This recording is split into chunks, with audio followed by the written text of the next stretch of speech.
Molecules take very intriguing forms, at times looking like something taken from Caillou's drawing book, like the impressive Canatex propylene we covered previously. There are also awesome smaller molecules that make chemists wonder about effects and limits of ring strain. Most of you will know cubane, the literal molecular cube. And scientists recently reported the synthesis and characterization of aza-homocubane, one of hopefully many more cubane analogues to come. Today we'll start with a truly elegant old-school synthesis of simple cubane, and then dive into aza-homocubane's modern synthesis and interesting properties. Doing so, we'll also learn how people make the absolutely mad octa-nitrocubane, how chemists can use the unstable anti-aromatic cyclobutadiene as a reaction partner, why azide groups are very useful for rearrangement reactions, and last, why you should never throw away your old products. As always, the nerds will be able to geek out on hyperhomodesmotic reactions and second-order perturbation theory, but I will save this for last so that mortals can flee ahead of time. Have you smashed too many glass speakers recently? Or have you ever spilled some acid on yourself, only wishing you had noticed earlier? Cell Supplies, a small company actively supporting amateur scientists, is offering my viewers a 15% discount on their already very affordable and high-quality glassware. They also have hardware equipment and a unique indicator lab coat that changes color when exposed to acids or bases. This can be helpful to detect spills or simply function as a swaggy fashion statement. With the discount code, you're bound to get a great deal, so if you are frequently ordering equipment, which might be up to 30% of you, check out Cell Supplies. Hard to believe, but cubane was first synthesized already in 1964. Although a pioneering piece of work, the synthesis is a bit long, so we will not dissect it here. We are after something much shorter. There are some other YouTube videos you can check out if you're interested in the experimentals of this one. Notably, Philip Eaton, part of the first cubane synthesis, continued to be a driving force of cubane research, and almost 4 decades later also led the first synthesis of octa-nitrocubane. As you can imagine, this required some unpleasant reaction conditions, and of course, this thing goes boom. The introduction of nitro groups worked via so-called interfacial nitration of a cubyl anion at the melting interface of frozen THF and N2O4. I'll gladly pass on this. Also, the last step requires you to think, yes, let's do an ozonolysis of a nitrosyl heptanitrocubane. No, thank you.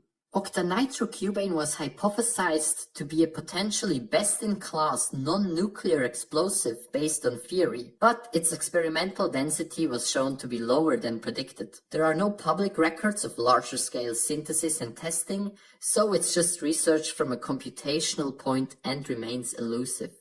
Back to normal cubane, mind-blowingly, just after 2 years, an incredibly efficient synthesis was published. It uses cyclobutadiene as a starting material, which seems crazy but also very logical given cubane is full of squares. You will know that this is an anti-aromatic compound and very unstable, so it's not possible to store it in a bottle. However, oxidizing this iron complex, which can be handled better, leads to the release of cyclobutadiene within the reaction vessel. In this case, allowing for a 4+2 cycle addition with this diketone, which bears 2 bromo groups and another olefin, both essential to this efficient synthesis. After the endo-cycle addition, the 2 double bonds are well positioned to engage in a 2+2 photo addition, obviously one of the key reactions available for construction of cyclobutane rings. Now we have this basket-like intermediate which can undergo a base-mediated double Favorsky reaction, leading to ring contraction of the cyclopentane rings. This creates the cubane system, and now you can simply remove the acid groups in some steps via decarboxylation. The yields are suspiciously consistent at 80%, but even if they would be lower, it would not take away from the nice sequence and use of cyclobutadiene. Very timely, there was a super recent publication on another metal-free way to liberate cyclobutadiene. Quite nice work and much better than creating some toxic iron compounds. As kind of a common theme in this video, this works via a retro 2+2 addition to release nitrogen and create reactive cyclobutadiene in the process. Before we continue, I wanted to thank the 3 mad lads who signed up to my channel membership so far. If you also like these videos and want to see more of them in future, please consider becoming a channel member. So the little cubane boy is done, but how do we create a much more complicated ASA homocubane? Well, a logical intermediate would be a simple cubane amine. Because it's not 1964 anymore, we don't have to create cubanes bottom up. Rather, we can simply buy them because there are crazy folks performing cubane synthesis on kilo scale. This diester cubane is not cheap, and although it comes with the cubane, it also has 2 esters. Because we need the mono-substituted aminocubane, we need to get rid of one of them. This is achieved via hydrolysis with just one equivalent of hydroxide and subsequent Barton decarboxylation of the activated acid. So how do we get the amine from the ester? After hydrolysis, the acid was converted to the acyl azide. This prepares the Curtius rearrangement, which is facilitated by the strong energy gain of N2 release. The intermediate isocyanate can be trapped with various nucleophiles, in this case with terbutanol to give the N-Boc carbamate product. Simple acidic exposure releases the cubyl amine. What now? It's azide time again. Exposure to triflyl azide, a terrifyingly reactive azide transfer reagent, creates cubyl azide via substitution. Both of these azides come with a hefty explosion warning, so they are best handled only on solution and behind the blast shield. Adding some acid now, you guessed it, leads to another Curtius-like rearrangement with migration of the alkyl rest to displace N2. The resulting carbocation is then trapped by the acetic acid in the environment to give the product. After all of this, we finally have a single nitrogen in the correct oxidation state installed. Because we need the nitrogen in a corner position, there is more to be done. Once again, let's do a sweet rearrangement. N-chlorination creates the opportunity for a new CN bond formation, initiated by the fragmentation of the acetate. This is reminiscent of the Favorsky ring contraction we saw in normal cubane synthesis, just this time the halogen-leaving group is bound to nitrogen. The intermediary amide can be hydrolyzed and voila, we have finally positioned nitrogen in a cyclobutane. Now we just need to create the final linkage of the extra carbon and nitrogen. We have the ester carbon to work with, so the final steps use the methyl ester. Now it's just a simple sequence of ester reduction, chlorination, and intramolecular SN2 to get to ASA homocubane. As this final product is volatile, they prepared the salt form for easier handling. So does ASA homocubane explode like octanitrocubane? Clearly not. Just because it looks strained does not mean it can rapidly release nitrogen, CO2 or other things as part of an explosion. Its decomposition is much less exciting actually. Exposure to acid or simple storage in the refrigerator leads to ring opening of the cubane.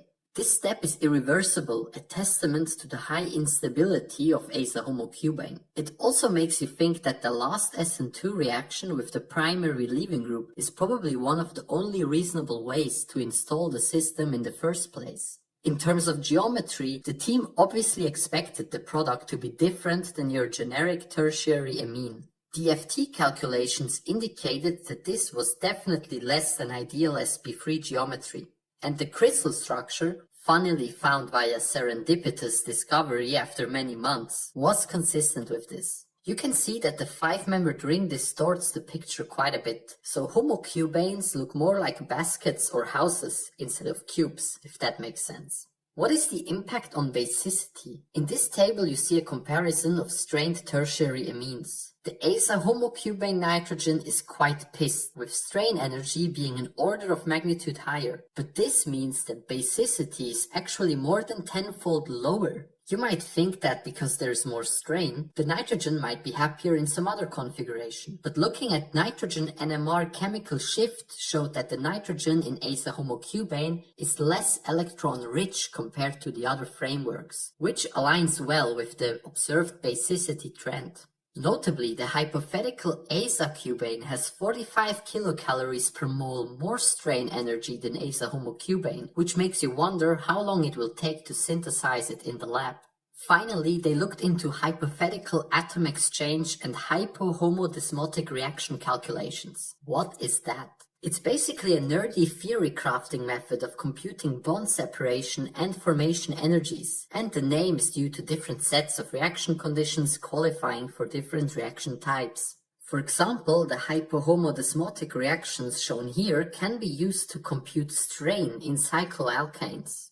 Basically, you're taking heats of formation of the individual molecules, which can be computed or are known values, and figure out what is the enthalpy value Q needed to balance out the hypothetical reaction. You can see that while cyclohexane has a Q of almost 0 because it is not strained at all, the Q value is much higher for cyclopentane, butane, and propane as their strain increases. Applying this methodology to our question, we see that aza-homocubane is significantly more stable than the all-carbon homocubane. But why is that? To shed some light on this, they modeled nitrogen lone pair sigma star interactions with the carbon framework. This revealed that there is substantial hyperconjugation from the nitrogen with both adjacent cubic and basket handle CC bonds, somewhat stabilizing the system compared to normal homocubane. This was confusing as heck, by the way, as the table the authors provided was suggesting there was a C11 and C15, which does not make sense. And it's probably just these interactions here. In any case, it is evident that there are both hyperconjugative effects and general orbital reconfiguration at play. For example, the highlighted Benz rule describes orbital reorientation once you add in a more electronegative substituent like fluorine or nitrogen. In such settings, orbitals with S character are pointed towards more electropositive substituents like hydrogen or carbon, so this leads to some changes in bond geometry and lengths. This work doesn't answer all of our questions, but it shows that aza variants of strained systems will be an interesting playground for chemists. If you like this video, please subscribe, leave a comment, activate notifications, and consider becoming a channel member. And if you run a lab, consider checking if Cell Supplies has a good deal in store for you. Thank you, and as always, until next time.